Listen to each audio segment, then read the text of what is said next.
Assalamu alaikum.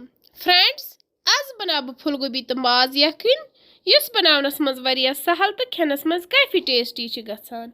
उम्मीद छम जि तह यी सोन अजिक वीडियो पसंद तो पक्यू करो स्टार्ट। रेसिपी खतर लोग मे प्रेशर कुकरस मज आब अथ मज त्रा बह यह मटन असल पे छलित अम पत त्रा बह यथ मज कह सोबुद मसाल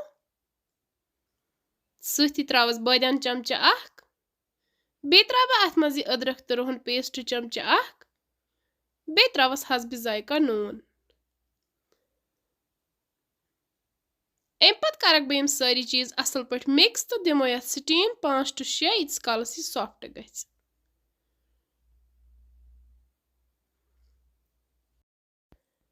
यूत काल करो अस फुलगोबी फ्राई। अम खतर लोग मे ब्याक बन अथ मज त्रा तेल गरम गसित त्रा अथ मज फुलगोबी तो करन बह फुलगोबी तो असल पे फ्राई। यह मे फुलगोबी 1 किलो निमत यह मे असल पे थम साफ कर वन त्रावन बह यह अथ मज तो करन फ्राई।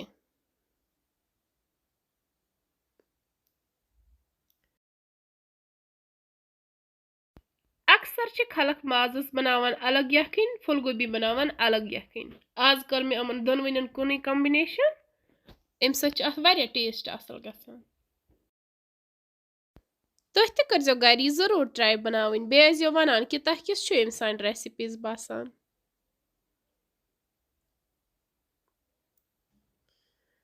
इत पे गई फुलगोबी फ्राई तुह हेकु वुचित वन कड़वन नेबर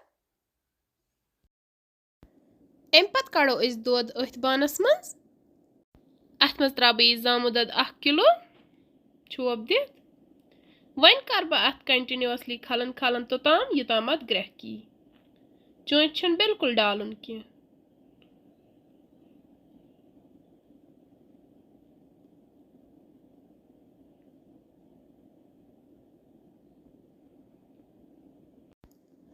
इत पे लज दोदस तो ग्रेख तुह हेकु वुचित दोद लोग असल पे ग्रेकने वन त्रा बह अथ दोदस मज यह फुलगोबी इस फ्राई थोमस कर करो थोड़ा मिक्स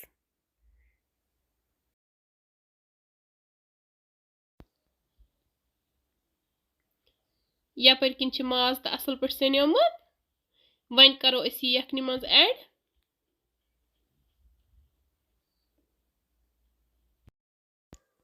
यह माज रस तो त्रोस और अम पत त्रो यथ मज बाकी मसाल गोडनेथ त्रा अथ मज यम फ्राइड ओनियन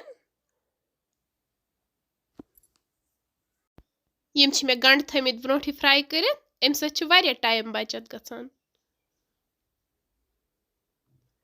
सती त्रा अथ हसब जायका नून बे त्रावस बदियान पाउडर 1 चमच थोड़ा सा मीट मसाला बे त्रावस कह खड़े मसाले लास्टस पे त्रा अथ मज यह होख पुदन 1 चमच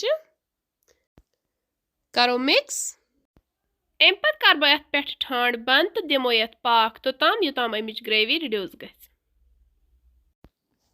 कह पाक दित त्रा अथ मज थोड़ा सा फ्रेश दानवल अम सह अथ असल टेस्ट गसान। दिमोस बे थोड़ा पाक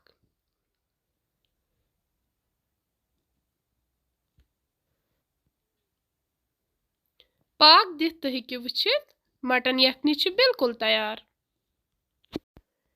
वन करवन यह डिश आउट तो खेमोन गर्मा गर्म बतस सत माशाअल्लाह मुश्किन अदफर यवान।